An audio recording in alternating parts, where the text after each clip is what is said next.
Hello students, welcome back to another video of electricity. और आज के इस वीडियो में हम लोग पढ़ेंगे प्रॉपर्टी ऑफ चार्ज के बारे में। तो इससे पहले के वीडियो में हम लोगों ने पढ़ा है बेसिक प्रॉपर्टी इलेक्ट्रिसिटी और उसके बाद टाइप्स ऑफ चार्ज के बारे में। तो एक बार देखते हैं चार्जेस कितने टाइप के होते हैं और फिर उनकी प्रॉपर्टी। तो हम लोग लास्ट वीडियो में पढ़े थे टाइप्स ऑफ चार्ज और बताया गया था कि चार्ज होते हैं दो टाइप के। एक तो था हमारा पॉजिटिव चार्ज और दूसरा निगेटिव चार्ज। एक प्रॉपर्टी भी हम लोग पढ़े थे कि सेम चार्जेस एक दूसरे को क्या करते हैं, रिपेल करते हैं। यानी कि same charges are repel each other and opposite charges are attract each other. ये दोनों बातें जो है हम लोग लास्ट वीडियो में पढ़ चुके थे। अब दोस्तों जो भी बात है वो क्या है कि जैसे पॉजिटिव चार्ज यानी कि और निगेटिव चार्ज दोनों के बीच का जो बेसिक डिफरेंस है, पॉजिटिव चार्ज में क्या होता है कि इलेक्ट्रॉनों का ट्रांसफर होता है। यानी कि मेटल से इलेक्ट्रॉन निकल के क्या क्या होता है, दूसरे मेटल पर चले जाते हैं और वो मेटल क्या हो जाता है, पॉजिटिवली चार्ज हो जाता है। एग्जाम्पल के तौर पे जैसे मान लीजिए कि ये हमारा सिल्क का क्लॉथ था, यानी कि ये सिल्क है और इस पर अगर हम ग्लास रॉड को अगर हम घिसते हैं तो ग्लास रॉड से इलेक्ट्रॉन निकल के क्या हो जाते हैं, सिल्क के क्लॉथ पर चले जाते हैं। ग्लास रॉड क्या हो जाता है, हमारा पॉजिटिवली चार्ज हो जाता है और सिल्क वाला क्या हो जाता है, निगेटिवली चार्ज हो जाता है। यानी कि निगेटिव चार्ज में इलेक्ट्रॉन क्या होते हैं, एक्स्ट्रा हो जाते हैं, यानी कि इंक्रीज कर जाते हैं। जबकि पॉजिटिव चार्ज में क्या होते हैं, इलेक्ट्रॉन डिक्रीज होते हैं, यानी कि कम हो जाते हैं। तो जो भी प्रॉपर्टी ये आई पॉजिटिव चार्जेज की या जो हम लोग देख पा रहे हैं पॉजिटिव या निगेटिव जो टाइप्स हो रहे हैं वो किसकी वजह से हो रहा है, इलेक्ट्रॉन की वजह से हो रहे हैं। तो हम लोग देखते हैं 1 इलेक्ट्रॉन पर चार्ज कितना होता है। तो charge on electron, charge on electron, तो हम लोग इसको रिप्रेजेंट करते हैं स्मॉल ई से, ऐसे इलेक्ट्रॉन पर चार्ज। और इसको हम लोग लिखते हैं 1.6 इंटू 10⁻⁻19 कूलाम। अब कूलाम क्या है, एक यूनिट है। जैसे हम लोग देखते हैं बहुत सारी चीज़ों की यूनिट होती है, जैसे किलोग्राम है या मीटर पर सेकेंड है, उसी तरीके से कूलाम भी क्या है, एक यूनिट है। तो 1 कूलाम होता कितना है, इसके लिए हम लोग एक डिफिनीशन लिखे हुए हैं यहाँ पर। ये थोड़ा सा इसलिए लिखा गया ताकि टाइम मैनेजमेंट आपका हो पाए। तो charge which repel equal and similar charges, मतलब ऐसे चार्ज जो अपने ही जैसे चार्ज को क्या करते हैं, रिपेल करते हैं at a distance from 1 meter, जो कितनी दूरी पर है, 1 मीटर पर है, in vacuum with a force of 9 into 10⁹ newton. कहने का मतलब ये है कि अगर हम लोग निगेटिव चार्ज, दो निगेटिव चार्ज ले लें और दोनों के बीच की डिस्टेंस कितना रखें, 1 मीटर, और फोर्स अगर इनके बीच में 9 इंटू 10⁹ न्यूटन का हो, तो ये क्या हो जाते हैं, यहाँ ये वैल्यू बोली जाती है 1 कूलम। इसको इस तरीके से भी हम लिख सकते हैं कि अगर पॉजिटिव चार्ज और दूसरा पॉजिटिव चार्ज है, दोनों के बीच की डिस्टेंस 1 मीटर है और F equal to 9 into 10⁹ newton है, तो इस तरीके से भी ये डिफिनीशन क्या हो जाती है, 1 कूलम की ही हो जाती है। आप सबको ये डिफिनीशन थोड़ी सी टफ लग रही होगी क्योंकि ये थोड़ा सा एबव क्लास का है। तो आगे हम लोग इसमें एक टर्म पढ़ेंगे जब हम लोग करंट पढ़ लेंगे। तो जब करंट पढ़ेंगे तो करंट की यूनिट होती है एम्पियर। तो वहां हम लिखेंगे 1 कूलम, यानी कि 1 coulomb is equal to 1 ampere into 1 second. यानी कि अगर हम लोग ऐसे भी कहें कि अगर किसी वायर से 1 एम्पियर का करंट 1 सेकेंड के लिए पास होता है, तो वहां जो वैल्यू मिलती है वो कितनी होती है, 1 कूलम की होती है। या एम्पियर की डिफिनीशन क्या होती है, 1 coulomb upon 1 second.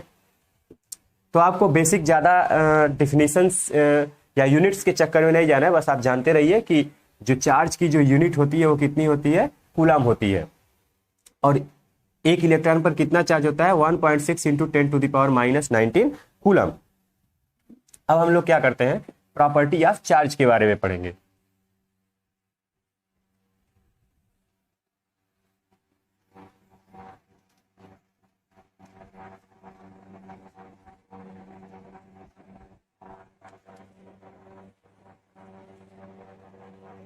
some other property of charge, और इसमें फर्स्ट है कंजर्वेशन ऑफ चार्ज। तो पहली प्रॉपर्टी क्या है? कंजर्वेशन ऑफ चार्ज, यानी कि चार्ज नाइदर बी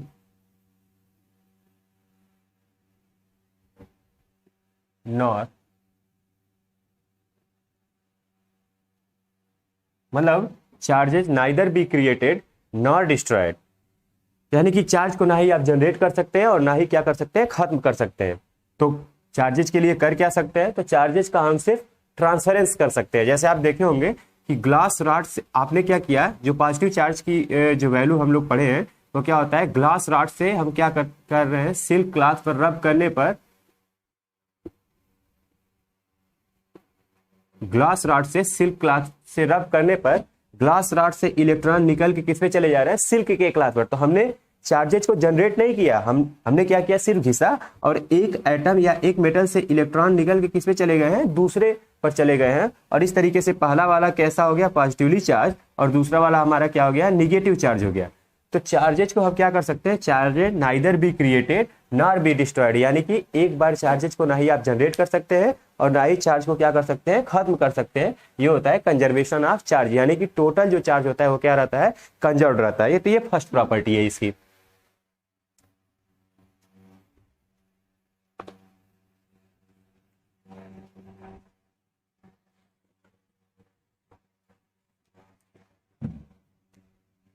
दूसरा है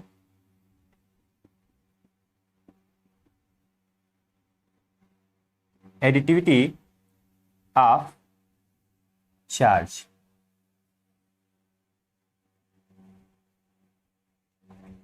एडिटिविटी ऑफ, तो इसका हम लोग लिखते हैं total charge is the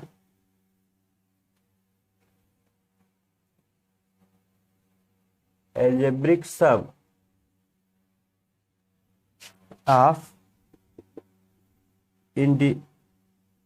individual charge। तो total charge is the algebraic sum of individual charges, यानी कि अगर आपको क्या करना पड़े, आपसे पूछा जाए कि ये दिया गया कोई एक मेटल है, सपोज करिए कि आपसे कोई एक एटम दे दिया जा रहा है, मेटल रहने दीजिए, सपोज करिए कि आपको कोई एक एटम दिया गया और उस एटम में आपको बताया गया कि 4 टाइप ऑफ चार्जेज है। पहला है -4 कूलम, दूसरा है 5 कूलम, तीसरा है 2 कूलम, और फोर्थ वन है 3 कूलम। और आपसे पूछा जाए कि ये एटम कैसा, यानी कि पॉजिटिवली चार्ज है या नेगेटिवली चार्ज है, या एटम पर टोटल चार्जेज है कितने, तो आप क्या करेंगे, इनका एल्जेब्रिक सम करेंगे। तो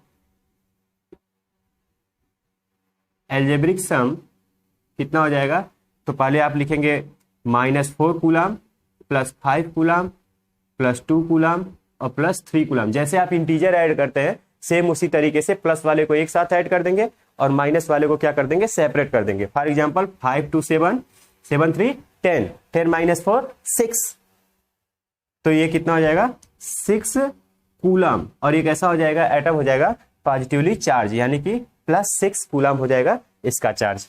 तो ये हो गई आपकी सेकेंड प्रॉपर्टी। फिर से एक बार क्या होता है कि total charge is the algebraic sum of individual charges, यानी कि किसी भी एटम का जो कुल टोटल चार्ज होगा वो क्या होगा, उसका एल्जेब्रिक सम होगा। अगर सारे पॉजिटिव होंगे तो आप इजीली ऐड कर सकते हैं, सारे निगेटिव होंगे तो भी आप इजीली ऐड कर सकते हैं। और अगर पॉजिटिव और निगेटिव होंगे तो जैसे आप इंटीजर ऐड करते हैं सेम उसी तरीके से इसको क्या कर लेंगे, ऐड कर लेंगे, जैसे हमने यहाँ पर लिखा हुआ है।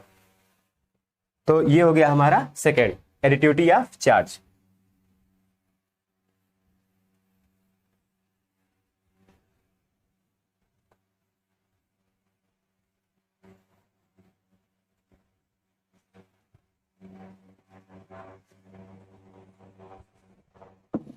अब है तीसरा, क्वांटाइजेशन ऑफ चार्ज। इसके लिए हम लोग डिफिनीशन देते हैं, any charged body can have charge, any charged body can have charge which is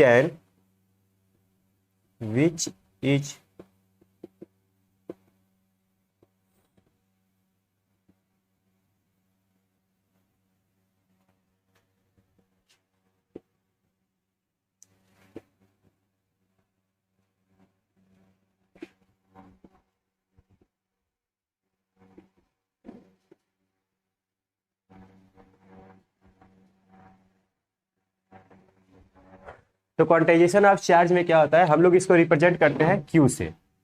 आप बुक में देखेंगे तो कैपिटल क्यू या स्मॉल क्यू दोनों में लिखा हुआ होता है।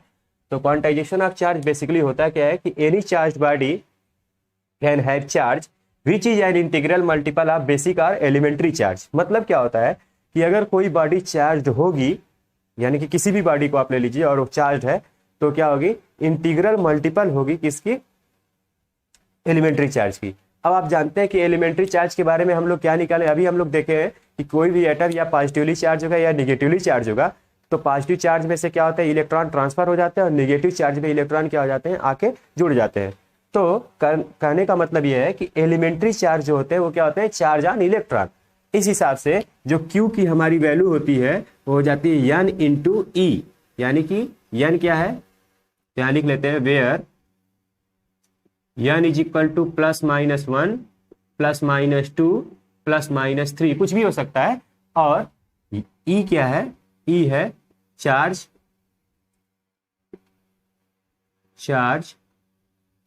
On electron. अब ये हो गया हमारा क्वांटाइजेशन ऑफ चार्ज। यानी कि अगर आप ऐसे समझिए, अगर हम ये कहते हैं कि ये बॉडी जो है वो कैसी है, चार्ज्ड बॉडी है, तो चार्ज्ड बॉडी होगी कितनी, तो आप समझिए या तो ये इसी के मल्टीपल में होगी, यानी कि एक इलेक्ट्रॉन पर चार्ज कितना होता है 1.6 इंटू 10⁻⁻19 कूलम, और ये चार्ज बॉडी इसी का क्या होगा, इंटीग्रल मल्टीपल होगा, यानी कि 1 2 टाइम 3 टाइम 4 टाइम, यानी कि इसी का क्या होगा, कुछ टाइम हो सकता है 10 टाइम हो सकता है 15 500 टाइम कुछ भी हो सकता है, लेकिन ये क्या होता है, इसका इंटीग्रल मल्टीपल ही होगा। याद रखिएगा ये n की जो वैल्यू होती है वो 1 2 3 4 ही होती है, आप इसको फ्रैक्शन में नहीं लिख सकते 1/2 1/3 2/3 ऐसे नहीं होता है। यानी कि n की जो वैल्यू होती है वो कभी भी 1/2 2/3 इस तरीके की वैल्यू नहीं आएगी। तो ये जो होता है वो n की वैल्यू हमेशा 1 2 3 या -1 2 3 आप क्या कर सकते हैं, रख सकते हैं। इस तरीके से कोई चार्ज बॉडी चार्ज होती है। तो ये हो गया हमारा क्वांटाइजेशन ऑफ चार्ज।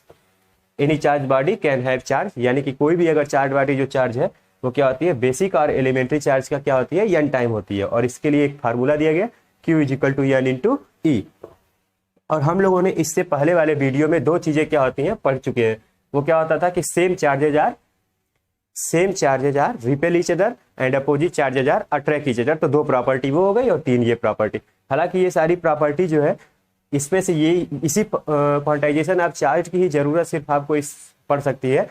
बाकी के जो प्रॉपर्टी है वो सिर्फ आपसे पूछने के लिए, तो आप वही दोनों प्रॉपर्टी कि same charges are repel and opposite charges are attract, तो वो दोनों आप एग्जाम में लिख सकते हैं। आप ये भी प्रॉपर्टी ले या आप जितने हैं सारे के सारे यूज कर सकते हैं। थोड़ा सा ये हायर क्लासेज में पूछे जाते हैं, लेकिन प्रॉपर्टी की बात चल रही थी तो हम आपको यही डिस्कस कर चुके हैं।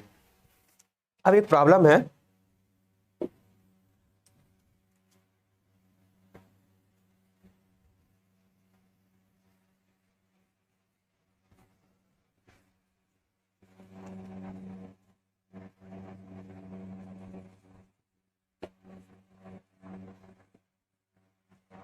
इसी क्वांटाइजेशन ऑफ चार्ज पर से हम लोग प्रॉब्लम पढ़ लेते हैं।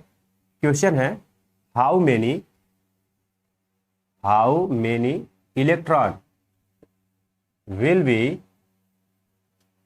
इन 1 कूलम ऑफ चार्ज। तो ध्यान से समझिएगा, ये आपके एग्जाम में भी पूछा गया है। कह रहा है कि हाउ मेनी इलेक्ट्रॉन, एक कितने इलेक्ट्रॉन होंगे, आपसे नंबर्स ऑफ द इलेक्ट्रॉन पूछ रहा है। Will be in 1 coulomb of charge, एक कूलम चार्ज में कितने इलेक्ट्रॉन होंगे। तो हम लोग यहाँ जो दिया गया वो हम पहले देख लेते हैं। गिवन हम लोग को Q की वैल्यू दी गई है कितनी, 1 कूलम, या इसको आप कैपिटल Q ही लेके चलिए 1 कूलम। और आपको ई दिया गया है, आप जानते हैं 1.6 इंटू 10⁻⁻19 कूलाम। आपसे क्या पूछ रहा है, एन पूछ रहा है, हाउ मेनी, कितने इलेक्ट्रॉन हैं। तो आप क्या कर सकते हैं, इसको फार्मूले से, वी नो दैट, हम जानते हैं क्या कि Q इज इक्वल टू कितना होता है, एन इंटू ई। अभी हम लोग पढ़े क्वांटाइजेशन ऑफ चार्ज में, तो Q की वैल्यू आप रख दीजिए कितना, 1 कूलाम, और एन की वैल्यू आपको पता करनी है 1.6 इंटू 10⁻⁻19, ये आ गई आपकी वैल्यू। अगर आप यहाँ से एन की वैल्यू निकालते हैं तो एन इज इक्वल टू कितना हो जाएगा, 1/1.6 इंटू 10⁻⁻19, ये हो गया हमारा एन की वैल्यू। अब क्या करना है, इसको हम लोग को समराइज कर देंगे, थोड़ा सा इसको सॉल्व करेंगे और आपको आंसर पता चल जाएगा। तो एन की वैल्यू आप जानते हैं, जब भी नीचे वाला वैल्यू या डिनोमिनेटर जब न्यूमरेटर में जाता है तो जो माइनस साइन होगा वो क्या हो जाएगा, प्लस से बदल जाएगा, यानी कि साइन क्या हो जाते हैं, अपोजिट हो जाते हैं। तो इसको हम ऐसे लिख सकते हैं 1, पहली चीज तो ये 10⁻19 ऊपर आ गया न्यूमरेटर में, तो ये +19 हो गया, और नीचे जो डिनोमिनेटर में वो कितना है, 1 पॉइंट, आप देख सकते हैं अगर हम पॉइंट हटाते हैं तो ये क्या हो जाएगा, 10 से मल्टीप्लाई करना पड़ेगा, तो ये हो गया 16, तो न्यूमरेटर में भी 10 से मल्टीप्लाई करना पड़ेगा, तो ये हो जाएगा 10, लेकिन अभी भी 16 से 10 में डिवाइड होगा नहीं, तो हम क्या कर सकते हैं, एक लाइन इसको और लिख लेंगे, इसको 100 कर लेंगे और यहाँ से पावर 1 क्या कर देंगे, कम कर देंगे, और नीचे क्या कर देंगे, 16 हमारा पहले से ही है। अब अगर 16 में हम 100 से डिवाइड करेंगे तो जो वैल्यू आएगा, हम वैल्यू लिख दे रहे हैं 6.25 इंटू 10⁻18, और ये क्या हो जाएगा, इलेक्ट्रॉन। तो ये एन की वैल्यू हो गई, यानी कि आप जान लीजिए कि अगर 1 कूलाम चार्ज कहीं लिखा हुआ है उसमें कितने होंगे, इतने इलेक्ट्रॉन होंगे। ये एक बहुत बड़ी वैल्यू है, आप काउंट करके देखिएगा, 10 के पावर कितने हैं, 18, यानी कि 1 कूलाम चार्ज में इलेक्ट्रॉनों की संख्या काफी ज्यादा होती है। तो ये रहा, और ये एग्जाम में आपके कई बार पूछा भी गया है। तो आज के इस वीडियो लेक्चर में हम लोग पढ़े प्रॉपर्टी ऑफ चार्ज के बारे में, जिसमें हम लोग पढ़े कंजर्वेशन ऑफ चार्ज, फिर उसके बाद हम लोग पढ़े एडिटिविटी ऑफ चार्ज और क्वांटाइजेशन ऑफ चार्ज, और क्वांटाइजेशन ऑफ चार्ज पर एक प्रॉब्लम।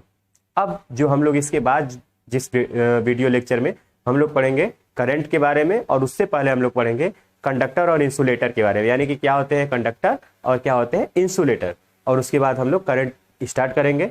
तो करंट से ही आपका इस साल का जो है सिलेबस स्टार्ट है, तो वहीं से हम लोग क्या करेंगे, स्टार्ट करेंगे। आज के इस वीडियो में आप पढ़ लीजिएगा, अगर आपको कहीं कुछ नहीं समझ में आएगा तो आप कमेंट में मैसेज कर सकते हैं या कमेंट करके पूछ सकते हैं। तब तक के लिए जय हिंद।